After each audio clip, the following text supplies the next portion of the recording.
A while back, I answered this core question. Does being a gamer help in game development? Does the industry prefer gamers as developers? Teal deer? No. In gaming, we call news, reviews, analysis, speculation, and general opinions subjective. That makes it impossible for gamers to learn development information. Here's a real quote to show you what I mean. The process, how games work. I don't care how the sausage is made. Even inexperienced views have value. I answered that question from the dev and gamer perspective. Quora, Reddit, Reset era, gamers ask questions like that all the time. But here on GameTube, everything's subjective. Today I want to use the same format. A question, when are gamers wrong? Along with covering 3 common frustrations. Day 1 patches are lazy, insert game is unoptimized, lower the graphics. For 10 years, GameTube has insisted everything is subjective. So, like I did with the Quora question, I want to start with my views as a gamer and how that applies to the discourse from both the perspective of a gamer and developer. Can we take 10 minutes to talk about more than feelings, taste, and opinions? Starting with, what is a day 1 patch? Here's how we describe day 1 patches. A game drops, you pop it in, and you're hit with update required. A day 1 patch can be massive. Throw in unstable internet, limited time, kids, work, homework. That mandatory download is understandably frustrating. The problem is, it's constantly reduced to day 1 patches are lazy. Here's the thing. We've never even defined what subjective means. According to Merriam-Webster, subjective means based on or influenced by personal feelings, taste, or opinions. I'm not asking you to like day 1 patches. I don't. But saying day 1 patches are lazy is baseless. What are day 1 patches for? If we've never asked, how do we know? Don't take my word for it. So why the day 0 patch? 10 more weeks. It's that simple. You allocate 4 weeks for certification and 6 weeks for manufacturing. So by having a day 1 patch, it gives you 10 more weeks to polish. Now, as a developer, I'm only going to explain what a day 1 patch is. For example, this video is scripted. I could release this draft, but I'd be missing fact checks, citations, etc. Still, at some point, I've got to get this video out the door, and there'll likely still be mistakes, or at least something I could improve. That's all a day 1 patch is. A physical copy means pressing and packaging a disc. Studios use what's called a code lock master, so whatever's on that master is in the game. Even though developers keep polishing and patching things while physical copies are being made. Day 1 patches add the work done after the game was code locked. For example, the video you're watching, even uploading a better version, I can't change what you're seeing right now. And like a game disc, no matter how much I polished after upload, this video is code locked. We don't have to like day 1 patches, but if we want physical copies of games, then at least for now, we kind of need them. Here's the thing, as gamers, we've all got kinks. Some of us are lore whores, voyeurs who like to watch, review, and analyze, while others get off graphically. Yes, I am sexualizing gaming discourse. Trying to make a point, bear with me. See, I'm the unrepentant nerd, but maybe you're more of a talker. That's fine. Talk nerdy to me, you'll have my undivided, and of course, it's okay if you just want to play. Put plainly, whatever your kink, there's a difference between facts and opinions. Or, would covering the facts stop you from saying day 1 patches are lazy? Of course not. Look, I just did it. For comparison, let's look at another comment. I can tell you the game is hard. Even if it's good, I don't like the art style. The music is fine, but nothing sticks in my mind. I can vibe without a drop of technical know-how. My enjoyment isn't diminished by reviewers' technical or design critiques. None of that can change my personal connection. Here's the thing, I agree, but are game devs actually saying things like that? See, on the surface, that sounds reasonable, but if we're wrong, how are we fixing gaming? Let's use that second example I mentioned. So, What is video game optimization? I started with day one patches are lazy because it sounds subjective, but let's use Monster Hunter Wilds optimization to look at objective. Again, according to Merriam-Webster's, objective means of a person or their judgment not influenced by personal feelings or opinions in considering and representing facts. We're still going to start with the gamer's view first. For context, a few months back, Monster Hunter Wilds dropped. People reported performance issues on PC. Those comments are from gamers having real issues in Wilds. We don't kink shame here. Your opinion matters, and anyone saying it doesn't because of insert technical jargon, agreed, ignore that person. But is this actually bad optimization? What are we basing that claim on?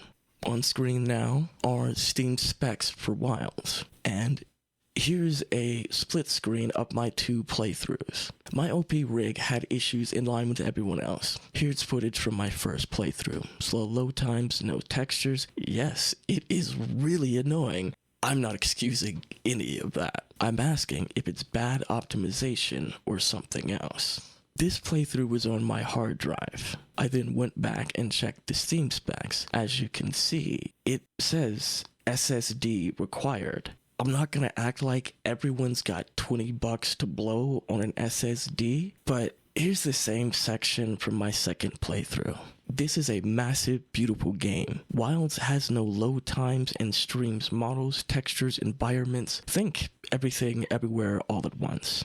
Optimization is maximizing performance within PC or console limits, assets, lighting, threading, everything. It's 100 trade-offs from day one. Ideally, you're waiting for systems and assets to come online. Optimizing too early means starting over weeks later. I want to be clear. I have no doubt that some people are just having performance issues. Is it possible at least some of them installed Wilds on a hard drive? Some games need SSD speed. Without it, performance can tank. Once enough systems have come online, eventually you'll go into full optimization. Now I know answers like that feel like excuses, which too often leads to replies like this. If you don't like something, books, movies, TV, whatever, do you finish it? I paid for a game. I'm unhappy. I'm going to let developers know. That's my right as a consumer. Can we agree arguments like that are bad? Here's what I mean. 1,300 trains derail in the US every year. Tesla has multiple years of recalls. Movies, books, film, TV, comics, manga, cartoons all get updated, republished, and canceled mid-season. But channels like NoClip, Game Maker's Toolkit, Game Developers Conference, and Digital Foundry exist because we care. You're watching this video because you're at least curious, which is why I don't get comments like this. I know that if we get really into the weeds of objectivity and subjectivity, it becomes nonsensical and a tedious epistemology. What is reality? What does is mean? What does what mean? What does mean? Immanuel Kant, das Ding an sich. Oh God. I have no interest in that philosophical bullshit. I want to keep it applicable. But we've been saying stuff like that for years. But for once, can we just look at what we're talking about? Game design. Commentary talks about game mechanics, level design, gameplay, even 3D modeling and assets. Technical analysis, performance capture, depth diaries, system analysis overlap or are directly related to game development. Come on, I mean, industry trends? We're talking about news, game development, and the business of making video games. Calling everything subjective is fine if we only talk reviews, speculations, and opinions. Except gaming commentary is games, esports, streaming, community. We also talk about design, analysis, and optimization, and all of that is game development. Here's a list of, let's call it dogma. We'll get the why in a minute. You've likely heard a few of those. At the core, every topic is valid or a real problem. But beyond developer experience or journalism degrees, what's opinion versus technical or just wrong? What in game development can you write an essay on? That is not a value judgment. I'm asking, how do we know on, around, or after release a game goes wrong? Game tubers imply or say they understand. Developers put out AMAs, videos, community posts in reply. But If we never verify anything, how do we know what's opinion versus baked into development?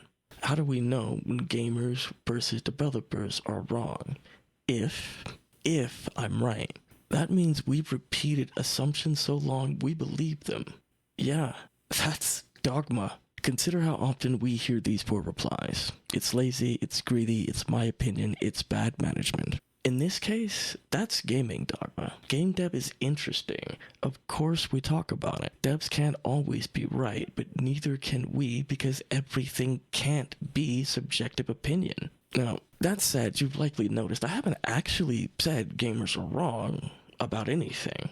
That's not the point. Let me ask you, where do you get all your drama and bad news from? Who tells you not to do research? When devs explain, who tells you they're lying? GameTube. How has any GameTuber successfully reformed gaming? It's been 10 years. This isn't about blame. Whatever your kink, get kinky with it. But imagine this reversed. I'm a dev. I'm speaking common sense and consumer advocacy. It's subjective, and I don't need to explain.